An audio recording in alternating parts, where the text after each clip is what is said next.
this. Ladies and gentlemen, are you ready to rumble?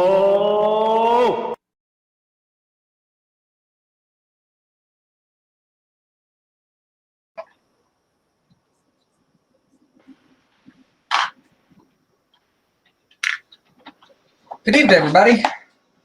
Welcome to the Build Show, Auto Rarity Live's Build Show. Ralph with us tonight for this April event. Glad to have you. Maybe a few of the others should hop in tonight. I'm sure a lot of us hopefully a lot of us are getting some auto rarity done. If you're going to be stuck at home in this age of social distancing worldwide, you probably ought to be getting some modeling done. I know some of us are still working and under the stress of that circumstance, but I always look for any excuse to be more productive if I possibly can. Wish the best for anybody. If you guys are impacted by this event, God help you. It's a rough time. So, also, it's been a little bit tenuous for shipping and stuff. I've been able to get some rolling stock. That's been no problem. I've ordered quite a bit of stuff, Exact Rail, Tangent, some of that stuff. Surprisingly, been able to get that stuff. We were going to start a structure kit this month, but well, not a kit, but a scratch, an Andy kit or whatever you'd want to call that, auto project. But there's a couple reasons that's less convenient this month, let's say.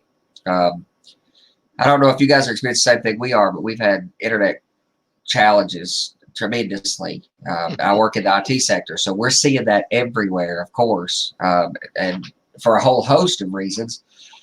Not to mention, probably a lot of unscrupulous people, actually I'm quite sure that's what it is, are taking some malicious activity. We're seeing a lot of malicious attempts against some of our networks at a much higher level than we're used to.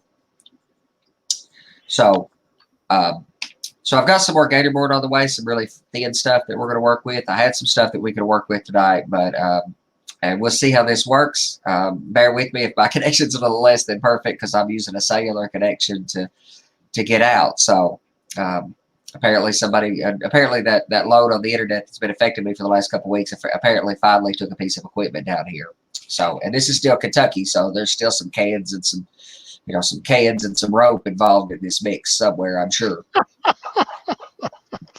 Yeah, like our personal connection, right? That's right. It's our direct connect. So I have been working on various projects, of course. I don't want to bring you guys back to the modules because you guys have probably seen those for a few months. I've got those modules finished up. Actually, talk about one of the two things that are coming up. We've got a new show series starting. Our own Robert has started that with a few of us. It's a layout building show. So it'll have a number of people working and some guests potentially that are actively working on their layouts during the show and talking about some of their progress while doing so.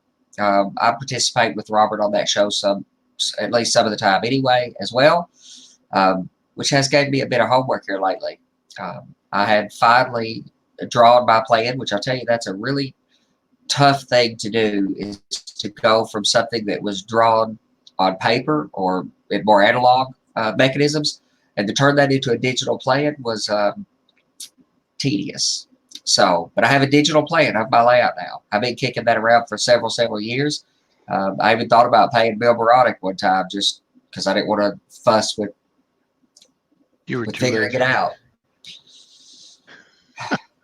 That learning curve it's not steep, and I would recommend to learn the software, but there's still value in laying stuff out one-to-one. That's the one thing I couldn't get past, is that even if I drew it digitally, I still would have needed to draw it one-to-one. So, and of course, this is all about what your priorities and goals are, as is some of the things we're going to talk about on the show tonight too. Goals are critically important. Where do you want to go? What's right for you on your layout? That's a big, wide range of stuff that plenty of stuff that I talk about, we talk about on here, may or may not be for you. And how you design a layout says a lot about what you're trying to accomplish. If you are strictly an operator, and sight lines and some of the cosmetics are less critical to you, it is probably easier to design an operational railroad and to roughly approximate that operation in design in digital. And I agree with you generally, but for someone who's just starting, They don't know about sight lines. They don't know about operations. So they really don't know how to build their layout, I have to except for think. what they have in their mind, or they get it from an Atlas catalog or something like that. Like Yep. or Model Railroader has a library of plans and so on. But Good resource. until they've either joined a club or operated at someone's layout or gone just to play around at somebody's layout, they won't know really what they want. And I don't know that there's an easy way to get there. I've thought about this considerably, and I do think that TOMA is the best approximation of how you could put your labor and effort into something and it not be a waste. Okay, it's Keeps your never a attention. waste. It keeps your attention. That's right. And you could reuse those modules or modify them or whatever. I generally subscribe to the chainsaw layout concept, and that is not for shaping styrofoam, I mean, but the idea that Joe Fugate started to popularize a number of years ago, or at least by that term, is that if you're first getting into the hobby, you need to build your first layout, knowing it will be wrong, knowing that you're going to destroy it and save some of the accessories, parts, rolling stock, etc. You have to go into it knowing you're going to destroy all the money and time and effort that is put into that layout is a class. It is a clinic on becoming a model railroader. You've got people who subscribe to this. There's no right or wrong way to do things. And you've got a whole class of people who think that there's only one right way to do it. Neither of those are right. But the only way to figure out what's right for you is to have done it. And that comes with a cost. I mean, it's going to cost you something. True. So I think TOMA is a decent approximation. But if you're just designing, sidelines don't exactly matter. I think if you build your first layout, build the first one, figure out what's important to you. What do you like? Do you care about operations? I think most of us ultimately do care about them at least somewhat. Or are you trying to accomplish something in particular cosmetically? Like I really wanted these obscure sight lines that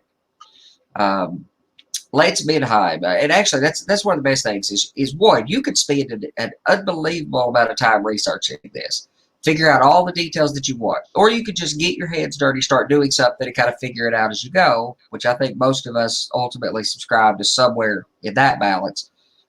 You need to be doing it.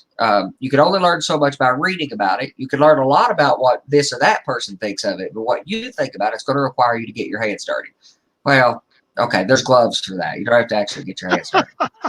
So, yeah, I do that. But the other thing you got to watch out for is you don't do so much research that you give yourself, as we term it, analysis paralysis. Absolutely. You're analyzing every little thing to the nth degree, and you're never going to get started. And I have a tendency toward that. I have to balance those tendencies in me to want to try to get it as close. And ultimately what I've decided is it's not that painful to have to redo things a few times. So, I said the few things that I really love about my layout are the things that I've done for about the third or fourth time redone them.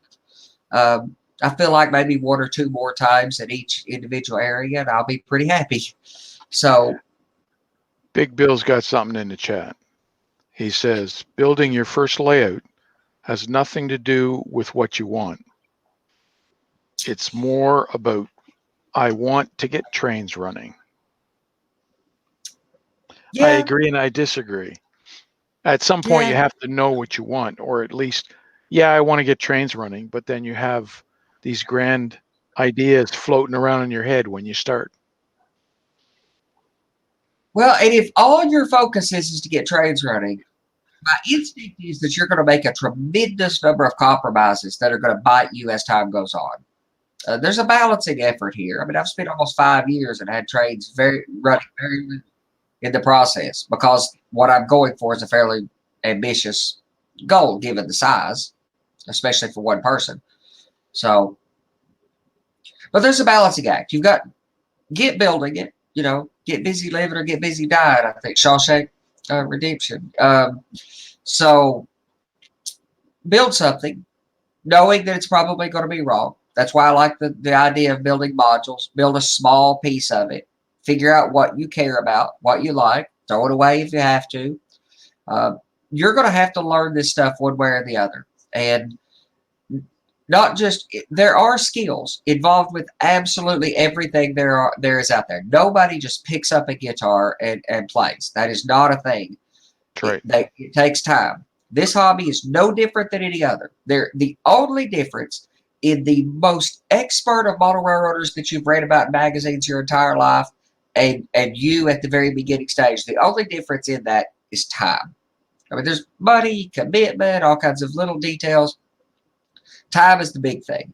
And if you'll put the time in, you'll learn it. But that also means you've got to put the time in, knowing that some of those times you're not getting to where you want to go, that you're just learning. Yep. So, I mean, I spent quite a bit of time working on my layout. Well, plus you can modify this stuff. I spent quite a bit of my time working on my layout, really working toward a 1950 target. That change is not as dramatic as I initially thought, but I actually kind of stopped modeling for about 6 or 8 months last year because I was so stressed over some of the problems and whether converting to diesel era and what to do there was whether that was feasible. He blames that on me. He blames that on me.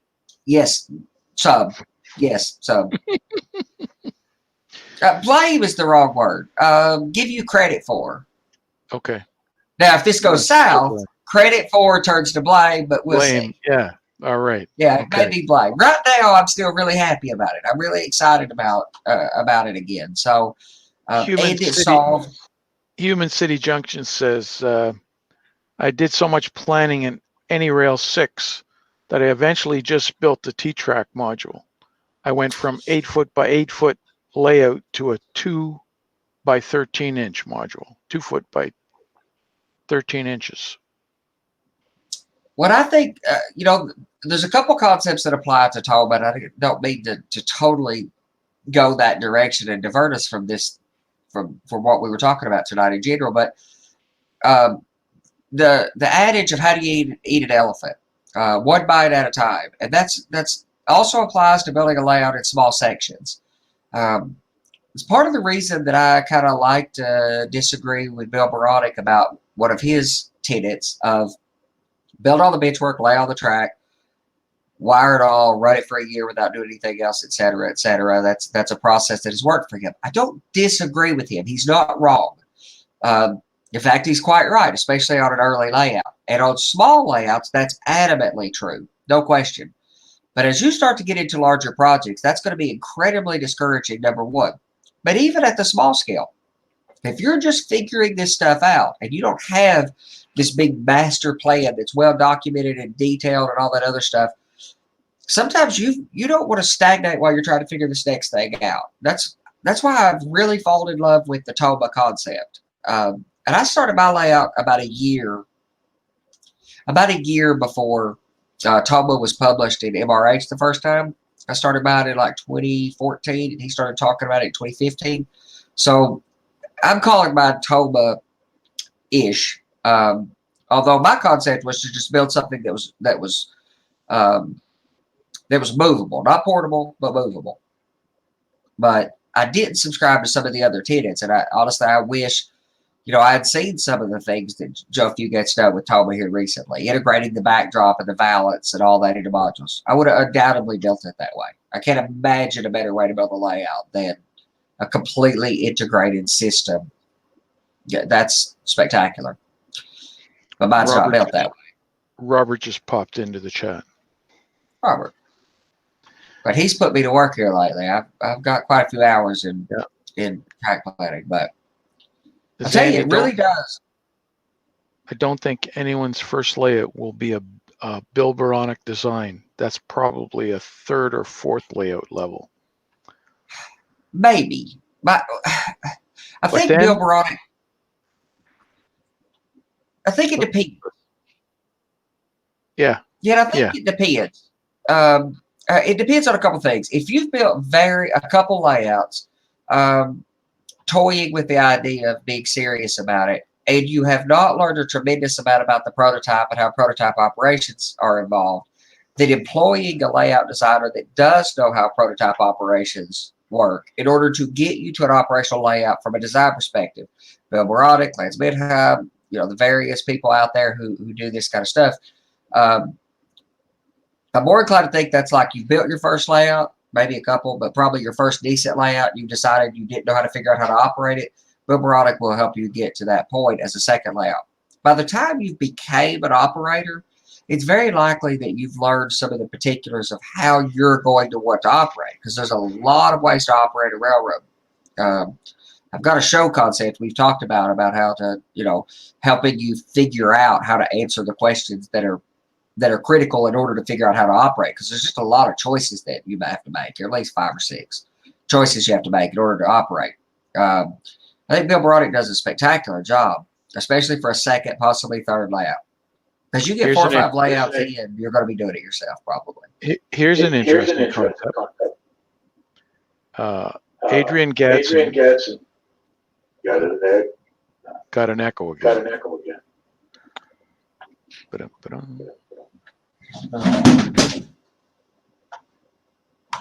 Build a small. There it goes. It's gone. Build a small module to run trains, but also build a layout. Then you can run trains while you're building your layout.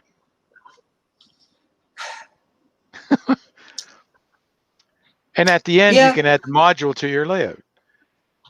Well, I think there's concepts with Toba that basically satisfy both, especially Joe Fugate. Pretty much the same. Yeah, when the guys were talking to Joe Fugate about some of this, he was showing some concepts of taking 2 turbo modules, put them back to back, and putting a couple circle points on the end, so that you could run the layout. Yeah, there's some really interesting concepts, and then you can pop the 2 ends off. You can take the 2 modules, put them against a wall, and carry on with your layout. I definitely subscribe to the concept that build a module for sure. That is the way to start. I also tend to believe that for the vast many years of the hobby, probably the entirety of the hobby, we've had the beginners, or we've told beginners, the wrong concept of building a first layout, and we've encouraged people to think table, and instead they should think shelf. And there's super easy ways to get that started. I mean, a polycore door, a little bit of styrofoam, a couple IKEA bookshelves or something. If you don't want to put brackets on the wall or a rental property or something, you're off to the races, man. I mean, you can have a great deal of fun with that stuff. And again, it's all about, that's the point of this discussion kicking off was the detail parts that I'm working with are not for everybody. It's a matter of where you want to go. If you care about somewhat operations, especially switching operations, and/or some of the more obscure detail parts, a small layout is going to be a tremendously lot more enjoyable than some big, massive plywood Pacific where trains just. Yeah. That's kind of the idea is to get away from the plywood Pacific, but absolutely the beginner is not going to be the kind of guy that is, and unless he's exceptional, does not look at building a prototype layout. He's going to build a layout to run trains. And he's going to try, once he's started, he's going to try and make it look as realistic as possible. Sure. I think it largely comes down to what you're inspired by. Was it the prototype or something on the prototype that inspired you? Was it trains, rail fanning trains, seeing trains run by the place where you work or something? Was it pictures of models or structures or weathering or some historical reference that's of interest? That's going to probably shape where your interest lies.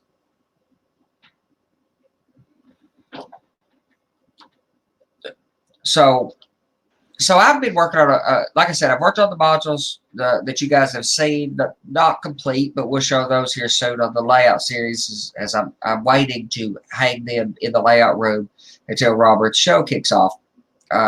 They're ready to go. They're very, very, very ready to go, but still nowhere near as ready as my wife is for me to take them. So they've got to go up in the trade room quite quickly, I believe. But I have been working on some rolling stock, and I think most guys know that I'm a fan of search and engineering couplers. I'm going to show you one for any of you guys who haven't seen it to the best of my ability to show it to you on webcam. But I'm a big fan of them for a host of reasons. And let me pull the camera around and show you a little bit of an idea of why they are and some of the cosmetics. But what we're going to talk about is something that you're going to see that's adjacent to those. So 1 second. Let's get a backdrop.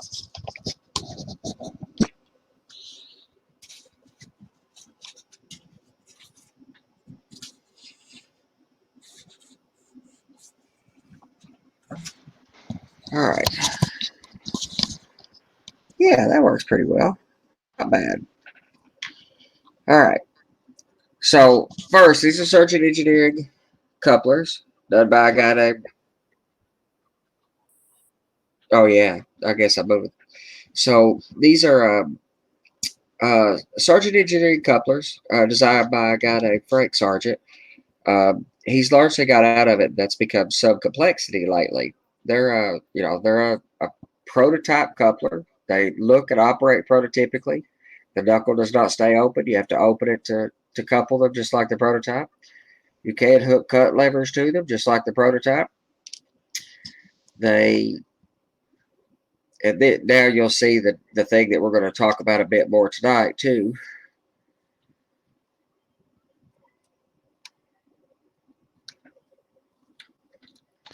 Oh, the hoses. Yeah, air hoses. So now, one of the first things that you'll notice that's so distinct, and part of the reason that I really fell in love with Sargent couplers, one, You they have. don't or you do? Oh, the reason I absolutely love these things. Okay. So, and I'm going to a lot of trouble since they're not in mainstream production right now. I'm going to a lot of trouble to be able to use Sargents, to the point of buying a 3D printer to print shanks for the long and short shanks. But if you run a helper operation, there is virtually no slack in these couplers. So, in a test train, I had 26 cars with 58s, I think. The semi scale, KD calls them a scale coupler. I call it a semi scale, but the semi scale couplers. And I had a 26 car train of them, and they had an inch and a half of slack, maybe a touch more, inch and a half, maybe an inch and 3/4 of slack. When you would stop that train with all the slack in it, you could push an inch and a half without the locomotive moving just in slack.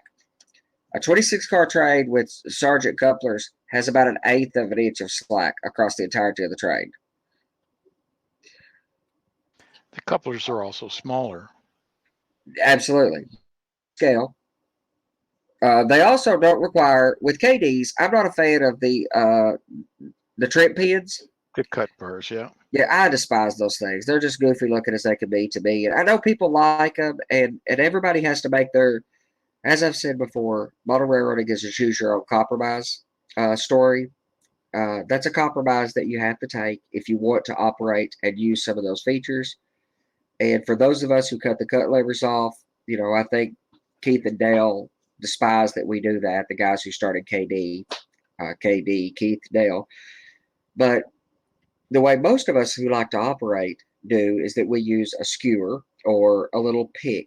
Rick's makes a little plastic pick that works really well. But my preference. It has a fork with magnet on each fork. That's right. Fork. That's what Rick's makes. I don't like that thing. Somebody else makes. It's awkward. I don't like that at all. And like I said, I cut the cut levers off anyway. So I like using a skewer or just a straight pick and just coming down and picking between the couplers. But it's a weird little twist and rock operation that you have to master. And I have mastered. I can do that. But it's an imperfect process. It's not an elegant process like holding a magnet over the couplers does with these. They uncouple, seamlessly. And it's a beautiful couple operation. It's entirely prototypical. You can also uncouple on the move. So they're never under a bind. So you can uncouple while you're moving. They're also fairly easy to automate with decoders. Several people have done those in several different ways. And the little magnetic air hoses are just neat as they can be. That's a harder thing for you guys to see on camera probably, but that is the neatest. It's the neatest thing, and that's kind of that's one of the things I really want to show you guys and talk about tonight. I'm going to install a couple more if I can try. I'm going to try to get a camera in a comfortable position, and we're going to install them on the other ends of some cars. But this is just the neatest little operation with with the glad hands self-lacing. Yep. It's really a thing of beauty, and it's not that hard. It's incredibly inexpensive. Also, while we're covering Surgeons, I don't want to leave out any of the couple other things that are distinctly nice features out of them. Sargent couplers are not self-centering. They're not self-centered at all. They're very giving. They don't have springs in them that holds them. Let's do something better. They don't have springs in them that holds them in position. That's just not a way that they operate. So you do have to pick the coupler if you're on a curve into to a position, but you also have to do that with KDs. But in order to use KDs, what you normally have to do, actually, with KDs, you would normally have to, if you're coupling into a curve, you would have to push and hold the KD against its spring while you make the couple. So with these, in order to couple with Sargents, in order to couple on a curve, you just have to roughly twist them to the center line where they need to, roughly twist them to the center line, and they'll Or always couple. at least the same alignment. Yes, yeah, absolutely. Also, much like the prototype, you don't need both knuckles loose. Yeah, they just need to be the same alignment. That's all it is. Also, just like the prototype, you only need one knuckle open. As long as one knuckle's open, you're going to grab. So, now, Sargents, I just want to mention, since you're going to see that I am using Sargents. On the other hand, and I have put a Sargent on this side already, but I have this is the molded on air hose that comes with these, not the detail part air hose. Now, let me get those air hoses.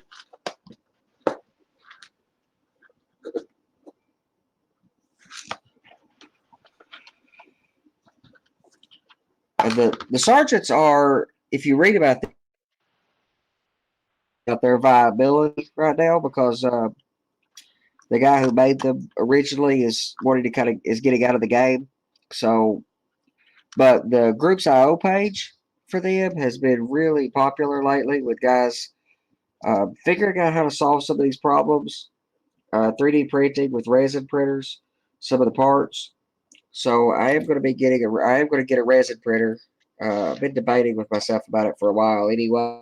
Okay, for my first question then, the Sargent couplers that you've been getting, are they metal or plastic? They are. Yeah, they're metal. They're an investment cast.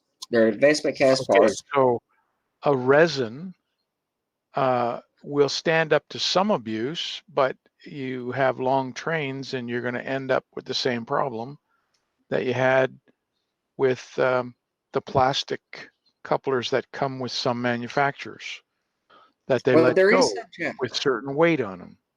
But I do think that the metal components, these are the three parts. Well, there's four parts that make a Sargent coupler.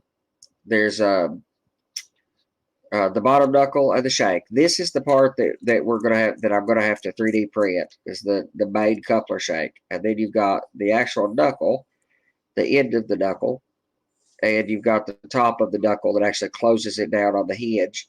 And then you drop a 1/32 ball bearing in there. That's how they operate. So the knuckle has a little flap on the back of the knuckle, and that little flap moves in and out of a pocket where there's a ball bearing.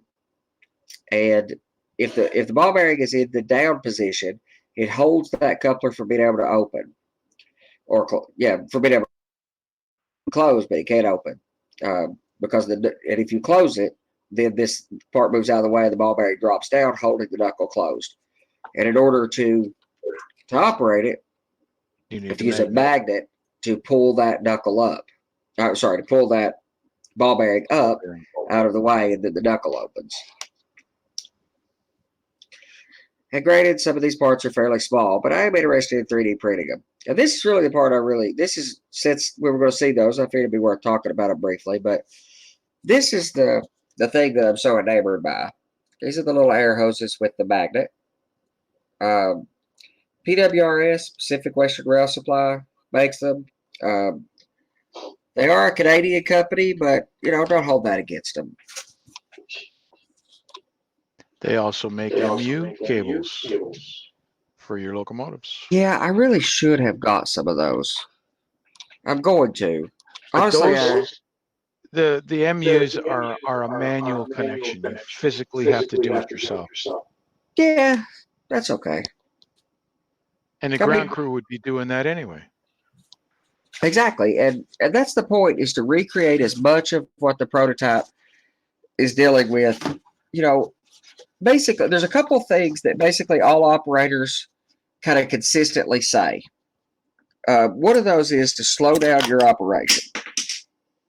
And adding a lot of cruft that you're not going to enjoy. Some people's answers to that is to add more paperwork. There's a guy named Bill Nichols. I think it's Bill, but Nichols, who basically models all the clerks' positions and all kinds of extra operational facets in order to engage and add operational interest to his layout. And here's what makes these interesting. And I had to think and figure this out I had to play with this a bit too to kind of wrap my head around it. One would think, if you understand how a magnet works, north, they repel the like polarity. So a north magnet repels a north magnet, and vice versa. Mm-hmm. South or opposing forces attract. What they've done is they've got the magnet is not north along the track, laterally along the way with the track. It's not north on one side, south on the other side of the magnet. In that case, you would have to always put the A side of the car with the B side of the car, or the north side of the car with the south side car magnetically. But what they've done is they've polarized the magnets to where north is on one side of the track and south is on the other side, so that the magnets. So when you turn, so this is, and I don't know which is which, obviously, but so let's say north is adjacent the inside rail, and south is adjacent the other rail. When you spin this part around, it becomes the opposite. When you put it on to the next adjoining car, it becomes opposite. So then you have north to south and south to north with the magnets. But one of the key things to doing that is this little fixture that they give you with the experimental set. And that's all I bought so far was an experiment set.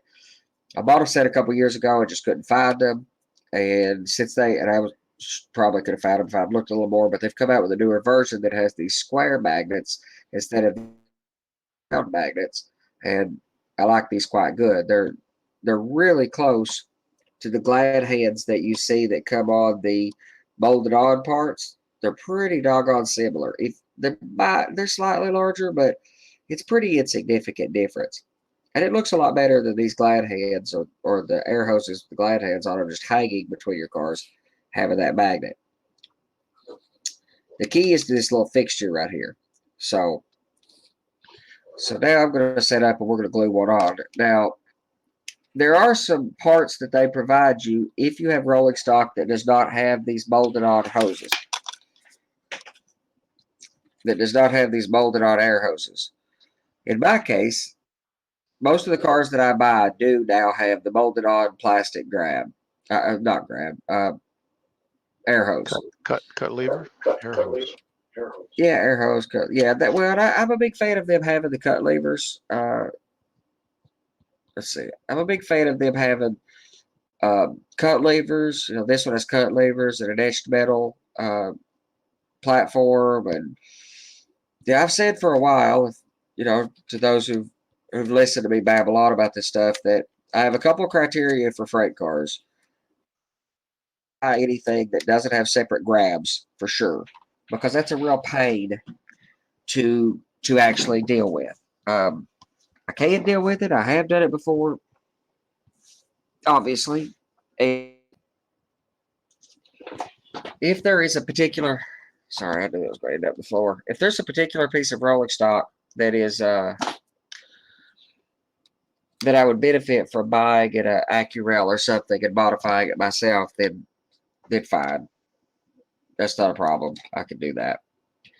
But it's not my preference. I would much rather buy a moderately equipped piece of kit than then modify it. It's got the cutters there. So one of the keys is to find where these mate. Now, people do it a couple different ways. So if you don't have the molded on, tricky. If you don't have the molded on air hoses, then they provide in their package some little pieces of brass wire. It's just a little knotty piece of brass wire that you could glue along the draft gearbox, fold it down, then figure out your height, cut it off, and glue it to it. And that's fine. But the beauty is when you have these, the molded on pieces, they have an angle cock that has a little valve on it and turns the air hose down into the flexible part of the air hose. So I just check them on the track with the gauge and figure out the height where they line up, which tends to be right under the angle cock. If not, then on one of the cars, I moved the actual air hose line down a bit so that I could put the rubber air hose right onto the angle cock. So I'm just going to cut that. We're just going to cut that off, that little air hose off right at. Now, if you watch the videos that PWRS did, and I mean, more power to them for sharing what they're doing with us, but they cut the actual handle off of the thing, and that just, I mean, any of you guys that know me that know that would have bugged me. So,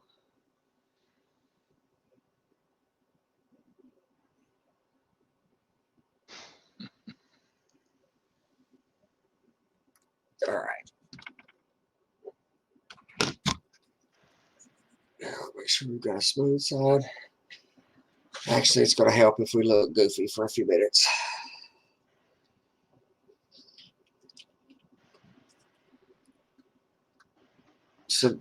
So now I've cut the. Never going to be able to see that, but I can't imagine. But so the angle cock comes out the side of the draft gearbox. You can't see it, but just trust me. Because out the draft gearbox has a little angle on it. I cut it flush to that with a slightly upward angle so that it'll bait. Then I can drop you guys on the floor. Yeah. It's okay, Andy. You know, the sad thing is, if I had a tripod. Oh, you're using them all to hold your layout. And yeah. I guess if I had a free tripod, then. There you go. But all right, we got to get some backing so you guys can see this.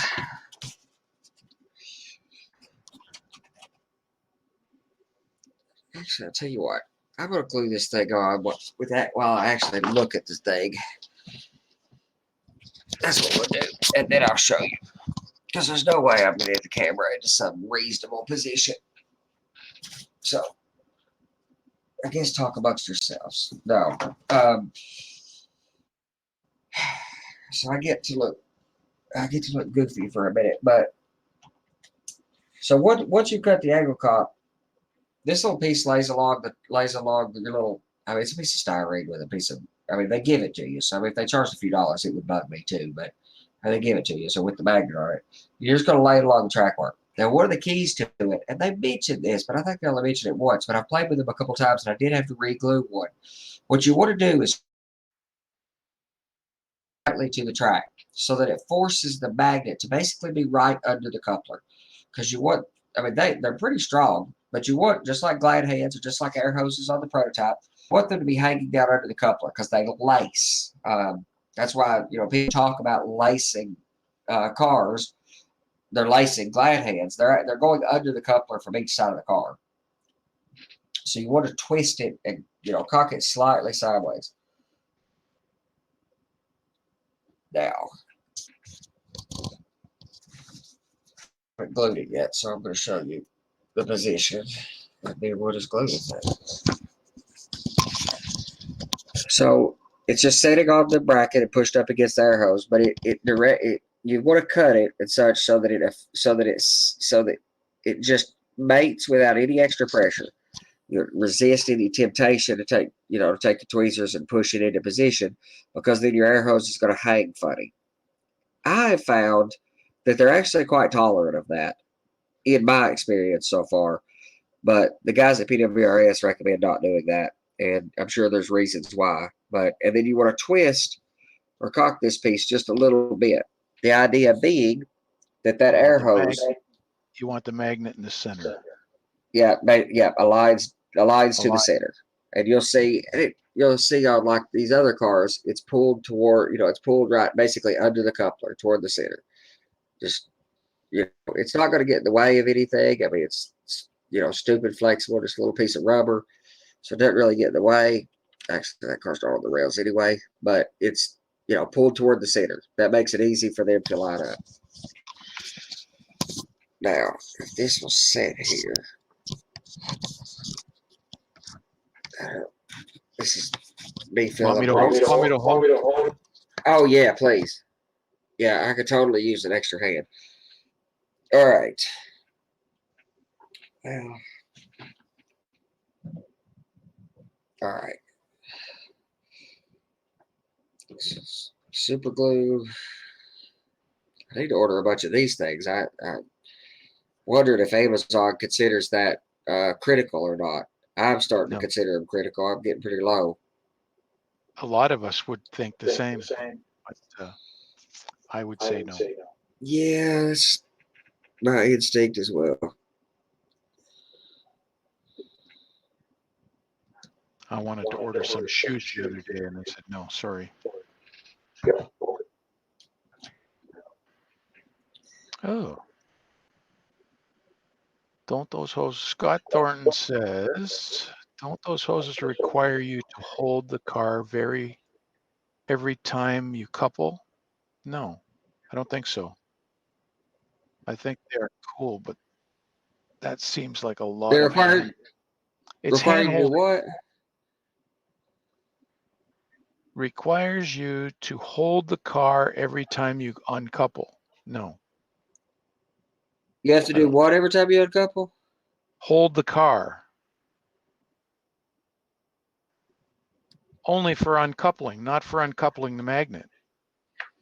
Well, I bet if you were using KDs with the under track uncoupling or something like that, under track magnets or something, I would imagine that's just untenable. I don't think you could do it with using the KDs with under track uncoupling. However, and I'm not recommending sergeants to everybody. That is definitely, and that's part of the reason that I started the part of this conversation with the idea that not everything is for everybody. You've got to find what's right for you. Sergeants are not for everybody. We're going to give that a few seconds to let the glue set up. Sergeants are not for everybody. It's definitely the acquired taste or something. If you're a bit persnickety, if you care about the details of the finesse, and you like to operate, especially some of those smaller switching operations like on a shelf line or something, man, the way to do that is with a skewer or something, even on KDs. So the sergeants are going to be right up your alley if you like that. There is some pain with them since some of the investment casting processes are troublesome. We may have a good line on sergeant couplers. There is a vendor who is looking on picking those up, apparently, at least according to some of the forum posts. So maybe there will be a commercial viability to sergeants again. So I'm not recommending those to everybody. But even still, if you're going to go to if you're still using KDs, if you're using a skewer or a pick of some kind to pick your couplers, what's the point of the cut levers being there anyway? And they annoy me to no end, so I cut them off. I cut them off. In some cases, you may have an area that you cannot reach because the train's too far away with the skewer, but you have magnets in the track. Then you would have the cut levers. Well, so there are other ways to skin that cat. There's delayed uncoupling. Okay, so yes, if you have a layout that's 4 foot deep, you've got some design problems like that. First, I would say that you're better to redesign and modify the layout and just not end up with that situation. Of course. I mean, just to be honest about it. Of course you would say that. Of course. Now, anyway, I'm putting the link in the chat to where you can get these things. Awesome, thank you. That's helpful. You may have to do a copy and paste. I don't know, but go ahead. So, if you're in a spot where you have to, where you're trying to uncouple far out of your reach, that is going to be uncomfortable for a host of other consequences and other reasons. You're going to have times when that couple does not work correctly to recouple, that the uncouple doesn't work correctly, that you've derailed the car, that you're going to have to. There's just all these little situations where that's less than ideal. I have that extra arm to reach that long spot. Yeah, that's just, and especially if you've got detailed rolling stock, you're not wanting to take a stick and pull on that car. And my layout has got some really weird oddities on it. I mean, it's got, the entire top deck is way above eye level. I mean, it's above door height. It's 7 foot in the air. I have some weird places, but I've worked out different ways to solve those problems. But you can still reach everywhere that you would be required to uncouple. So, and I would say that would be true regardless of sergeants or regardless of these little air hoses. Anything else, just design, from a design perspective, my instinct is you want to be able to reach the rolling stock.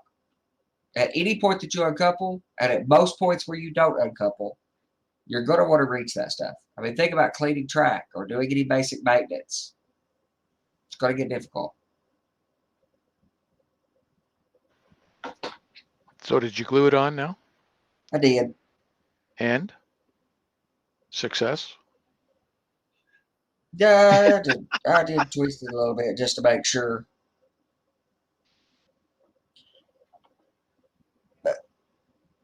And the super glue,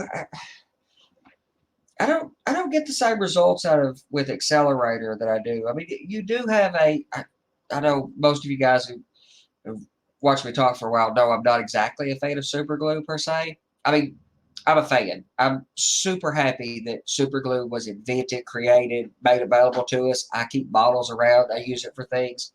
I mean, it's the only way I can imagine that you would put grab irons on or various other things. But if there is no other glue that would do the right job, then super glue solves those problems. It's kind of the duct tape of the hobby for me. But it's not my go-to for just about anything. But for detail parts like this, there's no other way to do that. But it's not 200 mile an hour tape though.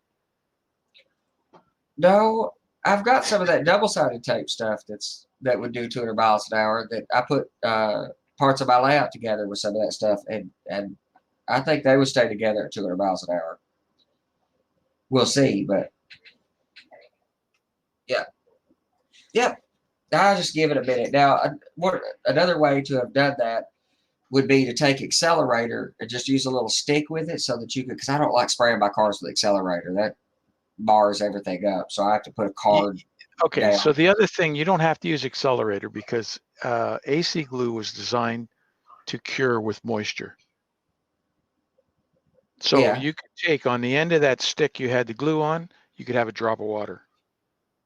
And it will cure the CA. Huh. So you don't have to spray it. Wow, that seems so counter to my idea about it that it does not seem like it would be a non-water soluble adhesive. But I know all about super glue and what seals and what doesn't. Yeah, just glued. That's my go-to Band-Aid when I'm working at the bench.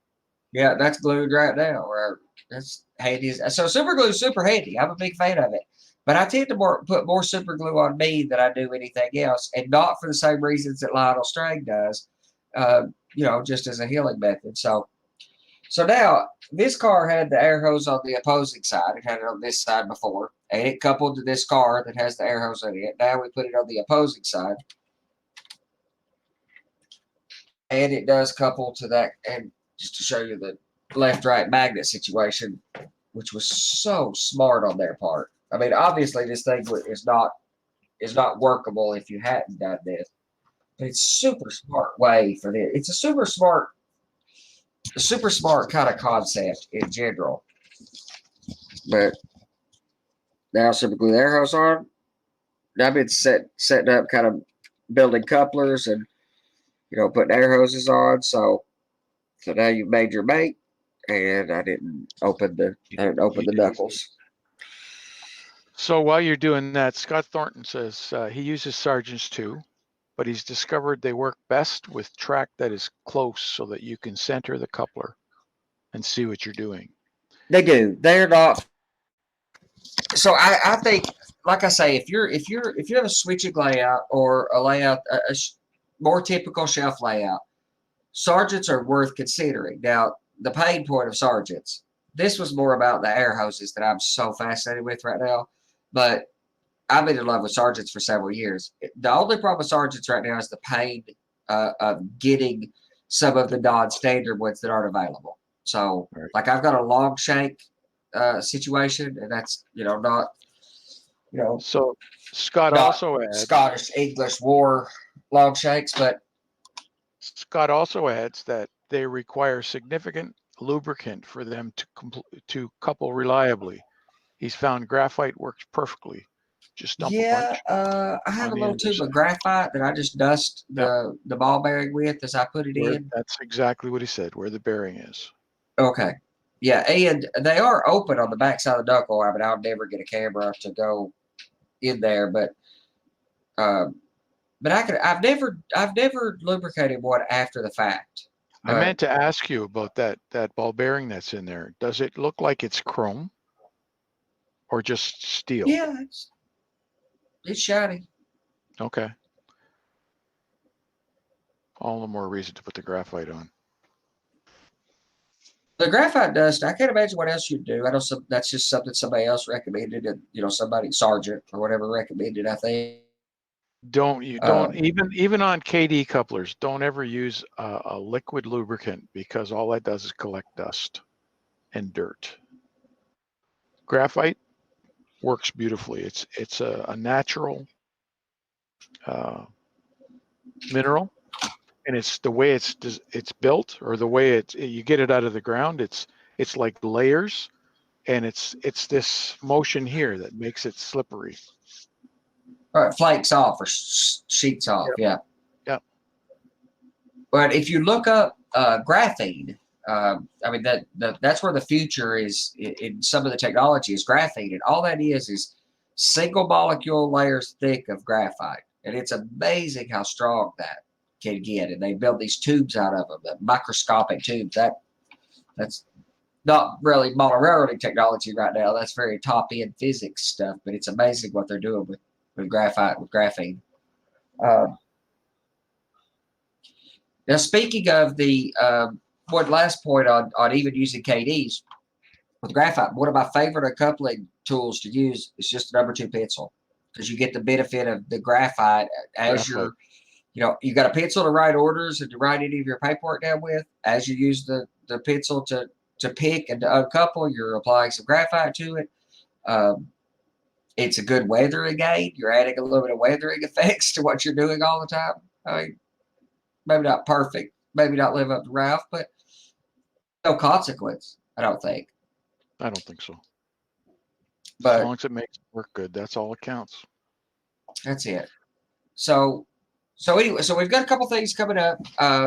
We're definitely going to get started on the structure next month. I have a little more room to spread out to work on that. So we're going to start with, we're going to build a gator board cord structure for those modules that I built previously.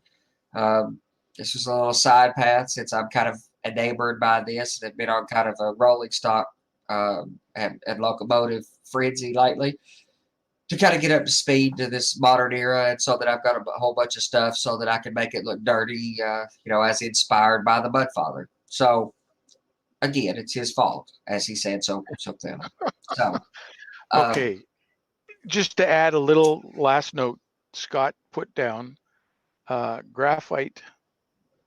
Since I've used it on my track, my engines run flawless. Well, Scott, that's opening up a whole other topic that we've covered already and are willing to cover it again because it's worth talking about, is performance of your track. It's a big thing. When you start working on your track, you're actually, if you're not polishing your track, you're scratching it, and the scratches create places for dirt to be. And graphite, if you put too much on, you're going to get slippage. But I do use it a little bit on the track, but it has to be subtle. Yep. So, Ralph, is that a Cancer shirt you're wearing? Yes, it is. That's one more day for Lionel Strang. This is one of the early ones. This is day 731. That's a long time ago now. Yep. He's up to almost 2,000 days now. So wow, good for him. All right. So look forward to that show we've got coming up next month. Also, we've got the layout build series starting in a couple Saturdays. I think it's the 1st of April, whatever Saturday that lands on. So we'll see you guys then. It's going to be on a Saturday. Bat channel, same bat time, whatever. Hopefully that's not copyrighted. So be on at 9 p.m. Eastern, 8 p.m. Central. However that works out for Australia or Ireland or wherever you are. So Robert will be putting that show on. Of course, we'll have Thursday night with Johnny. I'll see you guys there. You guys think of some questions or something. I'll have, be playing with more of these cars, get a whole lot more of these put together with these. If any of you guys are playing with some of these same things, share them on our Facebook page. I'm really fascinated by anybody who kind of, goes down these rabbit holes that I do as well. So, all right. Thanks, you guys, for joining us. You guys be well. Be safe.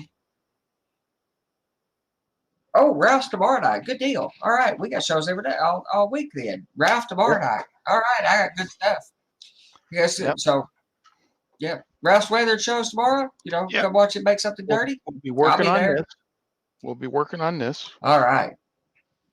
Be there, be square, or be clean. Right on. All right. What's that? I'm on at 9. I'm on at 9 o'clock as well. I got it. There's a calendar. I probably should have looked at it. All right. You guys have a good evening. You guys be safe. Be well. As Neil would say, later. Yeah. Good night.